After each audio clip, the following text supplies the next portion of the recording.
What's the number one reason I choose Mac over PC? I'm just going to show you.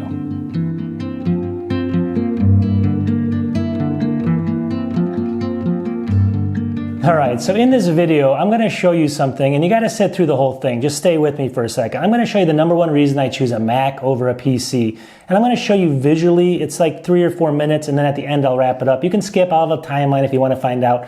But really, you need to see it, and then I'll show you at the end what I'm talking about. So this is not what I'm talking about. This is a new M1 MacBook Air. That's not what I'm talking about. So what's the number one reason I do choose Macs over PCs? Again, I'm not recommending this, what I'm going to show you. I'm just going to show you kind of, just using Macs my entire life, how this actually came about and why I have this feeling. And again, I don't need to tell you this. I'm just going to show you visually, and then at the end of showing you, I'll wrap it up and the key thing will come out, and I'll give you kind of why, what the reason is. So stay tuned with the video. Watch this little snippet in the beginning, and then at the end I'll wrap it up and tell you exactly what it means. It's going to make sense at the end, I swear to you. Let's get into it. Alright, so you're looking at a Mac desktop, and you're probably asking yourself, what in the world am I watching this video for? What is this guy going to do? Well, stay tuned with me. I just want to show you at the very end of this is all going to make some sense. So why in the world do I choose Mac? What's my number one reason? So let me go ahead and open it. This is just a normal desktop right here, but let me open up a couple things and just watch. So I'm going to go ahead and surf the web right now. Here's Safari. Look at that. That opens up in how quick? Maybe 1 second. We're going to go to Amazon.com. Look at that. It came up that quickly. I mean, it's amazing. I'm scrolling down. There's no stuttering, nothing going on here. This is just a generic page. I'm not signed in. So let's just go ahead and click on something like these pants here, and you can see they come right in. Everything works flawlessly. Everything is very sharp, very clear. So obviously going to the internet is no problem whatsoever on this computer. This will make sense in a second, so stay with me. So I'm going to go ahead and shut down Safari, and we're going to go back down here. Let's go ahead and just try something. What else can we try here? Well, maybe video editing actually. So let me go ahead and open up iMovie, all right? I'm going to show you a couple of things. So we're going to go in here. This is going to load. It takes a couple seconds to load. There's a little beach ball there. What was that? 2 seconds, 3 seconds maybe. We're going to go down to like one of my very old videos down here. So you're going to see it down here. Here it is. Now, here's the timeline that I created this with. This was many years ago I made this video. But actually, let me go ahead and just go up here, and I'm going to turn down the volume just so I don't affect the video. So let's go back over here, and we're going to bring open iMovie again. And let's just watch. Now watch, I'm going to go ahead and scroll over the timeline here just to show you kind of how fast this is. And you can see there's no stuttering. It's very smooth. It's working really well. This is a video from a really long time ago, but you can see there I am from many years ago.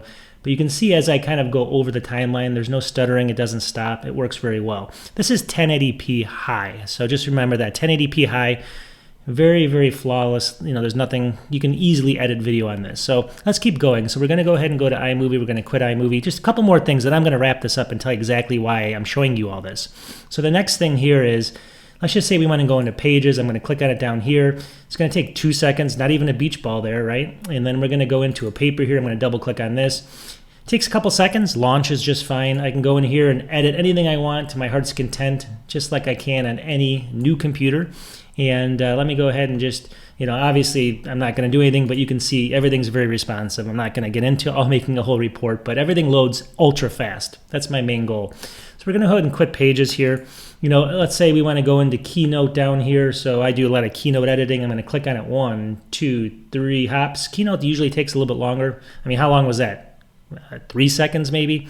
And we're going to go into a presentation and we can launch that. So there we go. We launched Keynote. Everything's very easy to change text with. You can go ahead and type in whatever you want. No stuttering, no beach balls, nothing.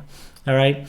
So let's go ahead and shut down Keynote, and we're going to delete that there. So. All right, I forgot one thing. If you watch video, which is what you're watching right now, and I'm sure all of you do, this is 1080p. I'm in YouTube right now. I'm going to go ahead and click on play.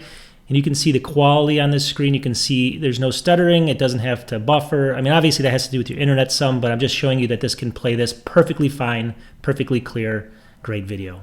Wait for it. I'm going to go ahead and introduce myself back into the video, and I'm going to show you why is this interesting and why is this my number one reason for buying a Mac. All right, so why do I always choose a Mac over a PC when I can? Let me introduce a 2011 iMac that I just was on. 11 years old. So that computer that could do 1080p video editing perfectly fine, even 4K, a little stuttering, it would do it, but it would do it fine. It can do any type of video watching on YouTube. It can do shopping and just typing documents and doing everything within seconds, loading quickly. It loads just in a couple, 20, 25 seconds or whatever. Everything is fast on this thing, and this is 11-year-old computer. You try that on a Windows machine, and I guarantee you're not going to have the same experience. These are definitely more money, number one. Number two, I also don't recommend using a computer this old just because of the OS. There's ways to get around that, but for most people, they don't know how to upgrade it to the newest version on an old computer like this, so that's one reason. That's not what this is about. I'm not saying go out and buy a 2011 computer. That's not what I don't want to recommend that, but if you do buy one 11 years ago and you're still using it, it'll still work. And that's my number one reason why I buy a Mac over a PC is just the experience, how responsive everything is. Again, you need to buy SSDs. If you have a spinning drive on an old Mac, it's probably going to be dirt slow, like those are 5400 RPM. But you need an SSD. I use an external. You can see, I'll show you some pictures. The external, you don't have to do that. These screens are easy to pop off. You can put an internal SSD in here as well. But the point is again, I don't recommend buying a 2011 now, but if you happen to have one and you had it for 11 years, the cost of ownership is a lot less than a PC. And that's why I buy a Mac is, if I'm going to keep them long term. Being a reviewer, I don't, but if I'm going to, this is the computer to buy. And that's really all I wanted to say. That's what the video is all about. So we'll talk to everybody soon. Peace.